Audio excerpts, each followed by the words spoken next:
Hello friends, मैं हूँ CA ममता चौधरी और आज की वीडियो में हम डिस्कस करेंगे जो जीएसटी काउंसिल ने ई वे बिल में रिसेंटली चेंजेस किए हैं उसके बारे में। तो जीएसटी काउंसिल ने ई वे बिल में कुछ चेंजेस किए हैं और ये चेंजेस एप्लीकेबल होने वाले हैं 15 जून 2026 से।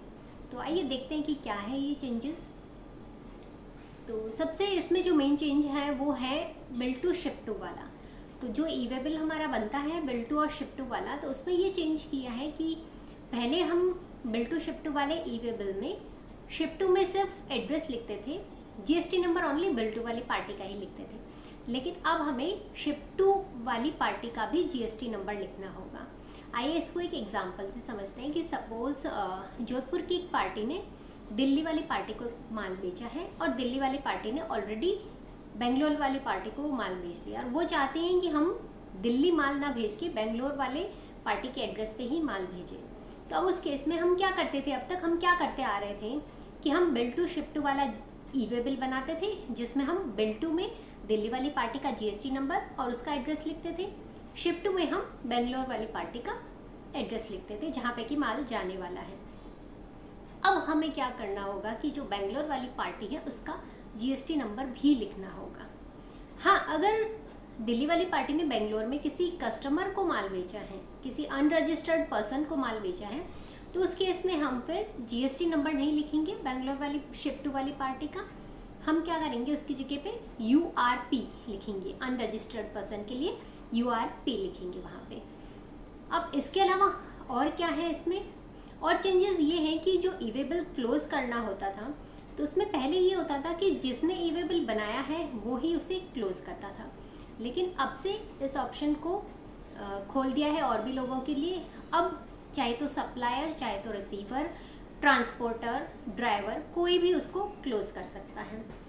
अब यहाँ पे ध्यान ये रखना है आप लोगों को कि सबसे पहले तो आपको ये डिसाइड करना है कि क्लोज कौन करेगा, क्योंकि अब जब इतने सारे लोग हो गए क्लोज करने वाले तो ऐसा ना हो कि आप सोचो कि ट्रांसपोर्टर क्लोज कर देगा और वो सोचेगा कि रिसीवर क्लोज करने वाला है और ऐसा हो जाए कि क्लोज ही ना हो। दूसरी चीज़ जो आपको ध्यान रखनी है कि सपोज़ आप सप्लायर हैं और आपने ये डिसाइड किया है कि रिसीवर के पास माल पहुंचेगा तब आप क्लोज करोगे, या फिर आप रिसीवर हैं और जब आपके पास माल कोई भी पहुंच रहा है तब आप क्लोज करोगे, क्योंकि ऑब्वियसली ज़्यादा इजी ये रहेगा कि रिसीवर के पास जब गुड्स पहुंचता है तो वो उसे क्लोज करे।